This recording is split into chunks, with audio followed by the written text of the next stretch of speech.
The first time I discovered the truth about the roses, my grandmother was sitting in a hospital bed with an oxygen tube beneath her nose, holding a bouquet against her chest as if it were the last piece of her life she could still trust.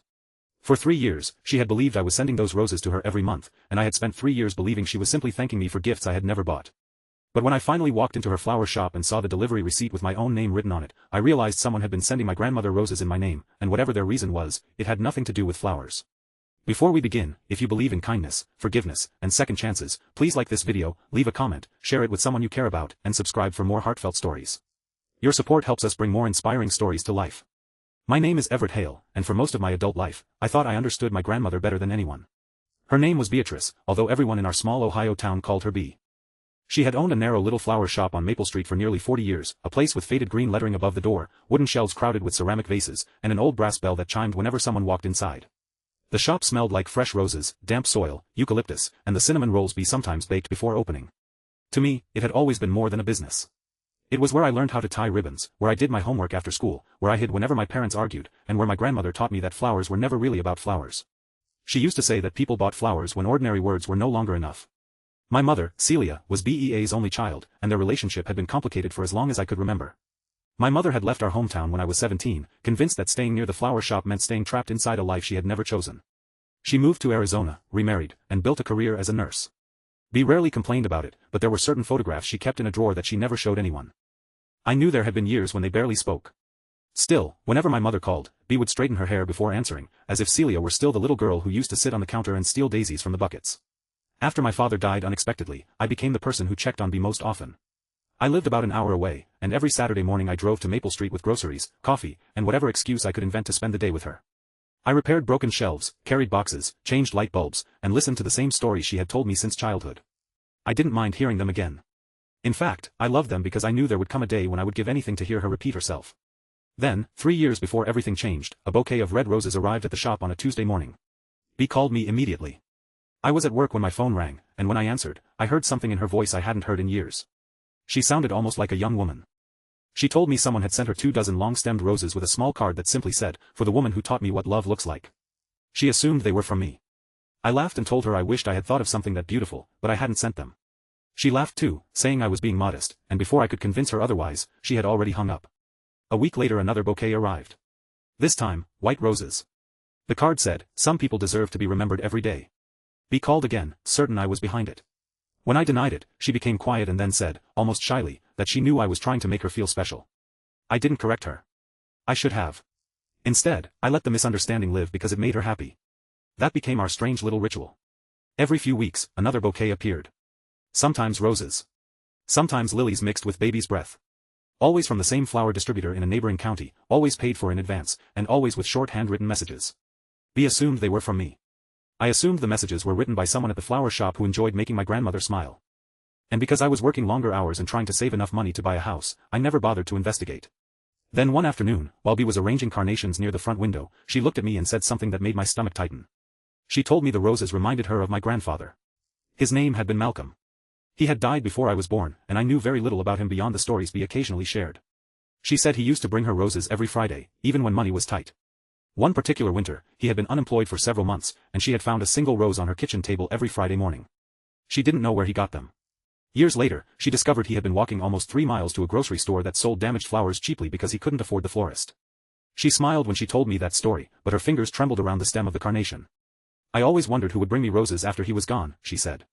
I remember staring at her hands and feeling a strange weight in my chest. I wanted to tell her the truth. I wanted to say, "Grandma, it wasn't me." But I couldn't bear to take the happiness away from her. So I simply kissed her forehead and told her that maybe some people never really stopped loving us, even after they were gone. 3 years passed like that. Then, on a warm spring morning, I received a call from Bea's doctor asking me to come to the hospital. She had collapsed while carrying a box of tulips into the back room of the shop. The doctor said she was dehydrated and exhausted, but there was something else they wanted to investigate. She had been hiding how tired she had become. I drove to the hospital with my hands gripping the steering wheel so tightly that my knuckles turned white. When I entered her room, she was awake, sitting beside the window with a bouquet of pale pink roses on the table. She smiled when she saw me and immediately pointed toward them. "Your flowers came again," she whispered. Something inside me broke. I looked at the bouquet, and for the first time, I noticed the envelope attached to it. There was a delivery receipt beneath the card. I picked it up casually, expecting to see the same distributor information I had seen 100 times. Instead, I saw my own name. Not just my name. My home address. My phone number. The flowers had been ordered under my identity. I felt the room tilt. B noticed my expression and asked what was wrong. I couldn't answer. I opened the card with shaking fingers. It said, "I hope one day you can forgive me for waiting so long." There was no signature. I looked at my grandmother, and for the first time in 3 years, I told her the truth. I told her I had never sent a single bouquet. Her face changed instantly. She stared at me for several seconds, then looked toward the roses as if they had suddenly become dangerous. "You're sure?" I nodded. She pressed her lips together, fighting tears. She wasn't angry at me. That somehow made it worse. She simply looked wounded, as though someone had reached into the happiest corner of her life and pulled the floor away. We decided to investigate. The distributor was surprisingly cooperative once I explained the situation. They told me the orders had been placed online and paid for with prepaid cards. The person had requested that the recipient believe the flowers came from me. There was one detail, however, that made my heart stop. Every order had been placed from the same public computer at a library less than 10 minutes from BEA's shop. I drove there the next morning. The librarian remembered seeing someone using the computer frequently. A woman. Middle-aged. Dark coat. Silver hair. She wouldn't say much more until I showed her one of the cards. Then she went pale. She told me the woman had been coming every few weeks for years. She had once asked the librarian whether it was possible to print an old photograph. The librarian remembered the photograph because the woman had cried while looking at it. She searched the computer records and gave me the name attached to the library account. Celia Hale. My mother's name. I couldn't breathe. My mother had been sending the roses. But why? I called her immediately. She answered on the third ring. When I said her name, there was a long silence. I asked if she had been sending me flowers for 3 years. She didn't deny it. Instead, she whispered, "She told you?" I asked what she meant. My mother began crying. She explained that 3 years earlier, she had returned to town without telling B. She had driven past the flower shop and watched through the window as my grandmother struggled to lift a bucket of roses. Celia had wanted to walk inside. She had wanted to apologize. But she couldn't. She said she had spent years carrying guilt over leaving, especially after learning that B had kept every letter Celia had written but never mailed. My mother had discovered those letters only after finding them in a box among my grandfather's belongings. Each letter was filled with things B had wanted to say but never had the courage to send. Celia had wanted to make things right, but fear had made her a coward. So she sent roses. She used my name because she knew B would accept them without suspicion.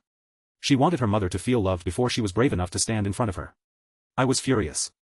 Not because she had sent flowers, but because she had stolen 3 years of truth from both of us. I told her B was in the hospital. I told her she had believed I sent every bouquet. I told her that if she truly loved her mother, she needed to stop hiding behind flowers. My mother asked if B hated her. I looked through the hospital window at my grandmother, who was sitting alone with her hands folded in her lap. "I don't know," I said. "But you won't know either until you ask her." My mother arrived 2 hours later. I watched from the hallway as she stood outside BEA's room, unable to move.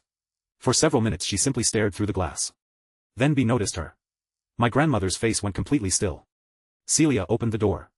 Neither woman spoke at first.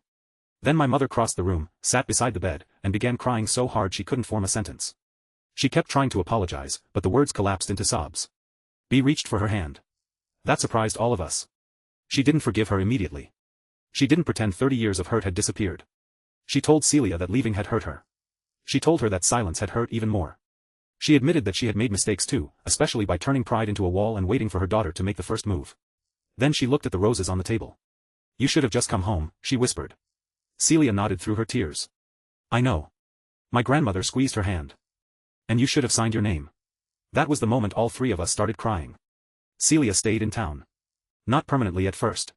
She rented a small apartment above a bakery and began helping B at the shop. The first few weeks were awkward. They argued about inventory, flower prices, and how much water roses actually needed. They disagreed about everything from accounting software to the correct way to trim tulip stems. But slowly, the arguments became normal. They were no longer fighting because they hated each other. They were fighting because they were finally talking. My grandmother recovered enough to return to the shop, though she couldn't lift heavy buckets anymore. Celia took over those tasks. I repaired the old wooden counter and replaced the faded sign above the door. One Saturday afternoon, I found my mother sitting beside me at the back table, sorting old photographs. For the first time in my life, I saw them laughing together. Not politely. Not cautiously. Really laughing. Months later, B decided to close the shop. It wasn't because she was giving up. She simply wanted more time with her family. She sold the business to a young couple who had worked there for years, but she kept one small corner of the store as a place to arrange flowers whenever she felt like it. Before the closing, she gave me a wooden box. Inside were dozens of the cards that had accompanied the roses over the years. I asked why she had kept them. She smiled and told me that even though they hadn't been from me, they had still reminded her of love. Then she handed me one final envelope. Inside was a note from my mother. It said, I was afraid to come home, so I sent flowers instead. I wish I had understood sooner that flowers can carry love, but only people can carry forgiveness. I cried before I even finished reading it. Years later, people still asked me about the roses. She always told them that sometimes the most important gifts in life arrive before we're ready to understand who sent them. And every spring, my mother and I would visit her with one bouquet. Not 2 dozen. Not expensive. Just 12 red roses. This time, we signed the card together. It simply said, "We're here, speech balloon special request. Before the story ends, tell us in the comments, what would you have done if you were in this situation?" If this story touched your heart, please like, comment, share, and subscribe for more meaningful and inspiring stories. Your support encourages us to keep creating stories that touch hearts around the world. My grandmother once told me that flowers were what people gave when ordinary words were no longer enough. But I learned something even more important from her. Sometimes love waits behind fear. Sometimes pride keeps people apart longer than either person ever intended. And sometimes an apology arrives disguised as a bouquet because the person who needs forgiveness is too frightened to knock on the door.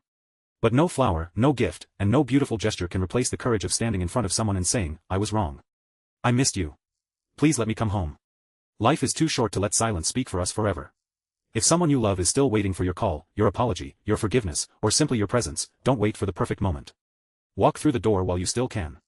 Because the most beautiful second chances aren't the ones that arrive wrapped in roses. They are the ones we have the courage to give each other while there is still time.